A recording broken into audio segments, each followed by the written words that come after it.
एक आम सभा में प्रजापति समाज ने इतनी संख्या में अपनी मौजूदगी दिखाई है, उसके लिए एक बार तालियों के साथ में आप अपना अपना स्वागत, अभिनंदन और धन्यवाद।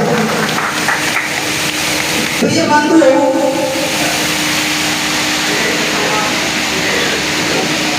हमारे समाज की सबसे बड़ी जो विडंबना है वो ये भी है कि समाज में मीटिंग होती है, उस मीटिंग में लोगों की भागीदारी कम होती है।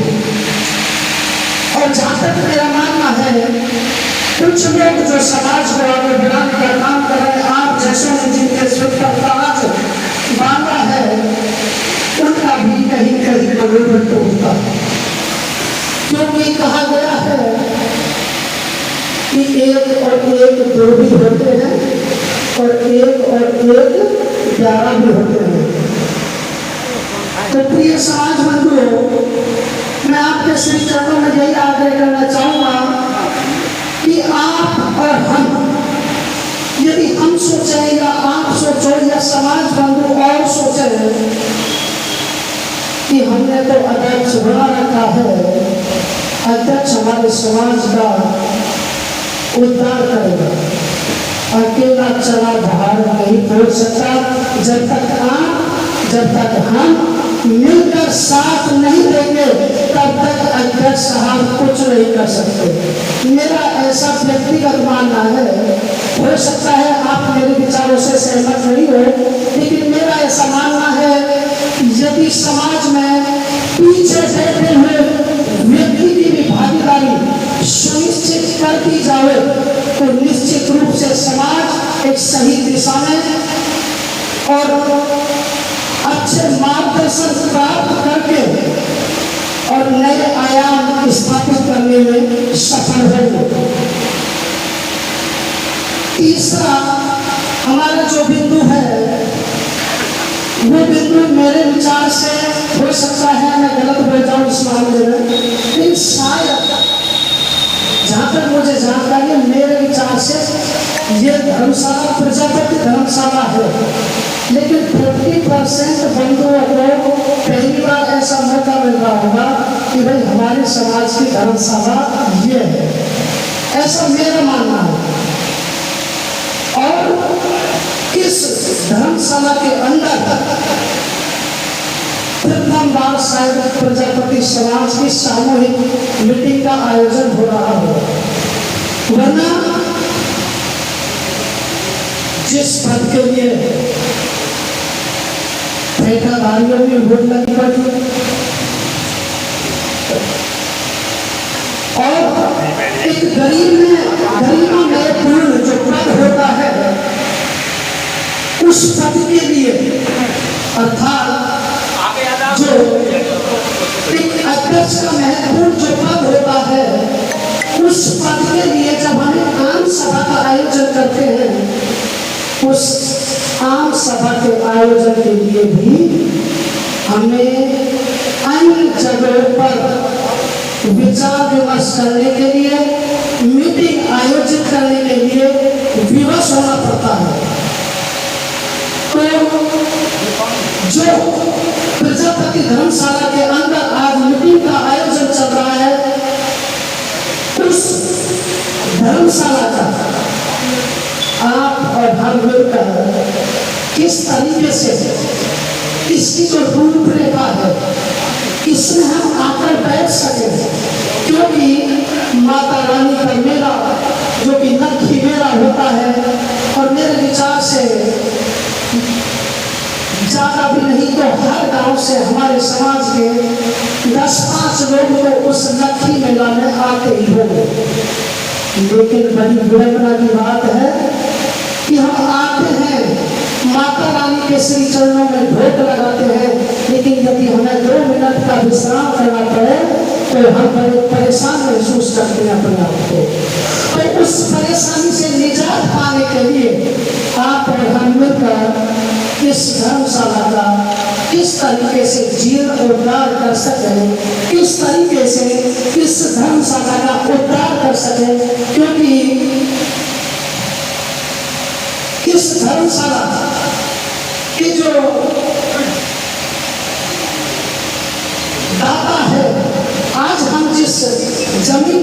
धर्मशाला पर एकत्रित हुए हैं, उन्होंने तो अपना कार्य कर दिया। अपनी अमूल्य कमाई में से कमाई निकाल कर अपन जमींदार वर्ग से बिलोंग करते हैं। आपने देखा होगा 2-4 कानून की जमीन है ना, उस पर आदमी मर जाते हैं, लेकिन ऐसे शख्स जिन्होंने अपने दिल को चौड़ा करते हुए और प्रजापति समाज के प्रति अपना भाव दिखाते हुए जिन्होंने इस जमीन को दान दिया, उनके लिए मैं तालियों के साथ में बहुत बहुत धन्यवाद, बहुत आभार प्रकट करना चाहूंगा। ऐसे महान शख्स हमारे बीच में विराजमान भी है, देवीलाल जी प्रजापति। इन्होंने इस भूमि को प्रजापति समाज के लिए दान किया है।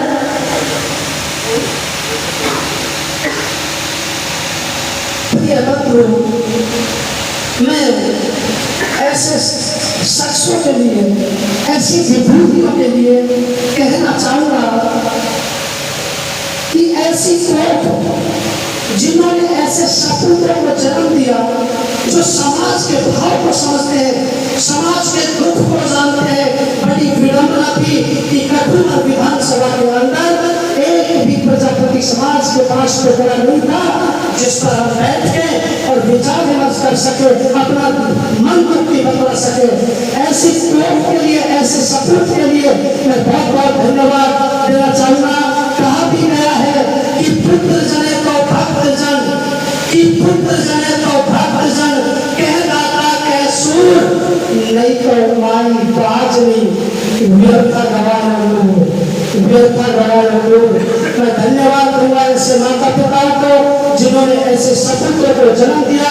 मैं धन्यवाद दूंगा इनके माता पिताओं को, इनके पुत्रों को और इनको जिन्होंने अपने दरिया के लिए इस जाति को दिखाते हुए प्रजापति समाज को भूमि भेंट की। मैं ऐसे शख्सों से आगे करना चाहूंगा कि कृपया वो एक बार पैदा होकर के अपने समाज को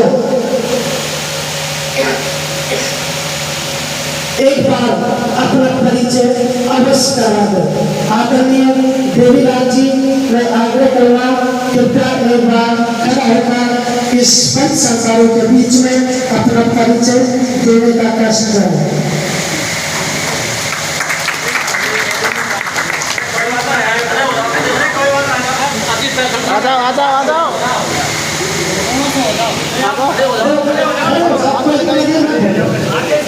जोरदार तालियों के साथ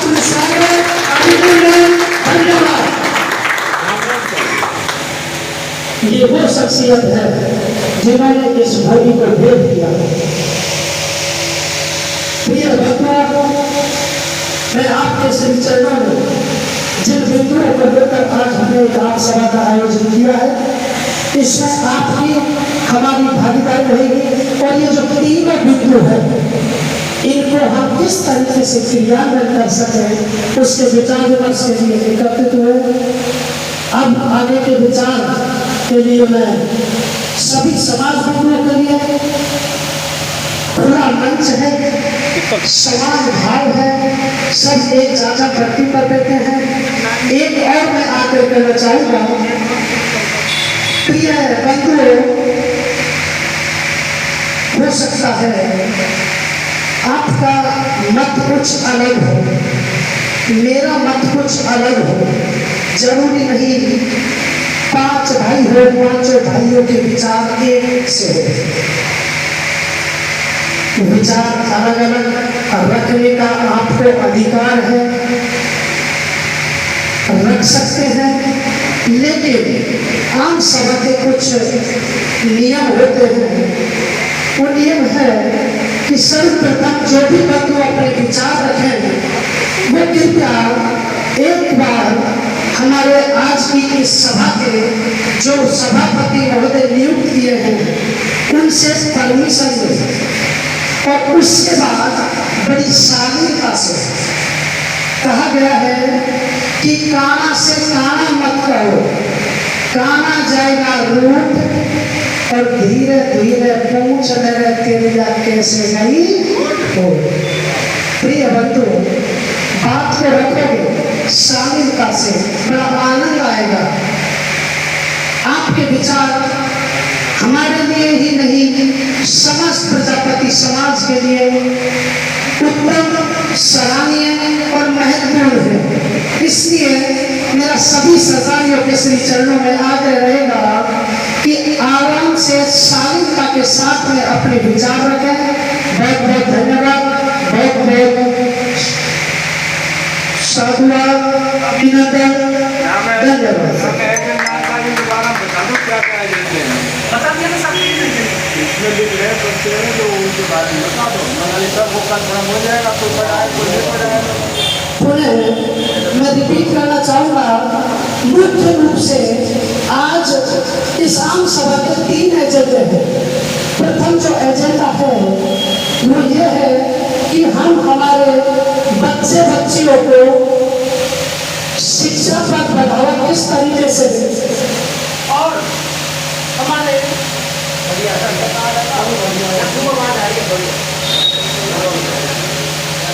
बीच में जो समाज बंधु आर्थिक रूप से अपने आप को पिछड़ा महसूस करते हैं और जो हमारे समाज में इस लायक है कि वो उनकी मदद कर सकते हैं, तो उनको जो पढ़ने लायक बच्चे हैं, जो होशियार बच्चे हैं, उनको हम किस तरीके से पढ़ाई से दूर न करके और उनको पढ़ाई से जोड़ा रखें और उनको अपनी मंजिल तक पहुंचाने में हम हमारी मदद कर सकते हैं। तो प्रथम एजेंडा शिक्षा पर बढ़ावा देने का है। दूसरा जो बिंदु रखा है वो बिंदु है सामाजिक कुरीतियाँ।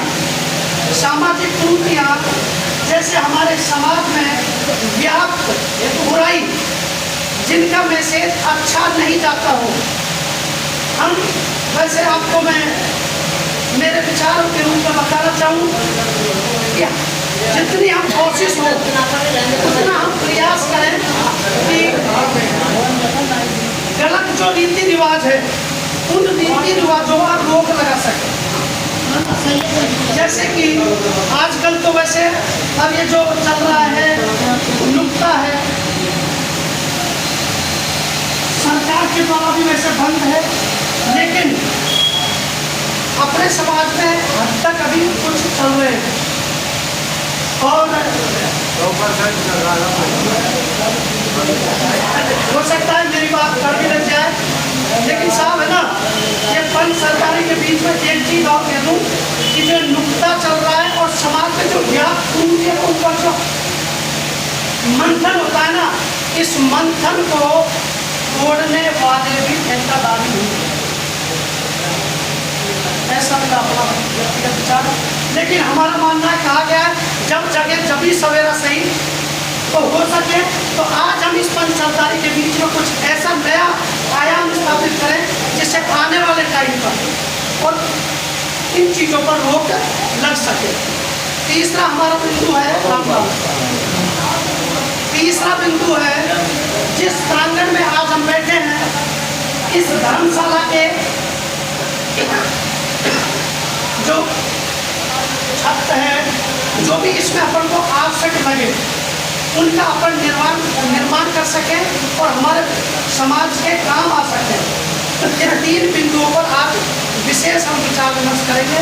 बहुत बहुत धन्यवाद।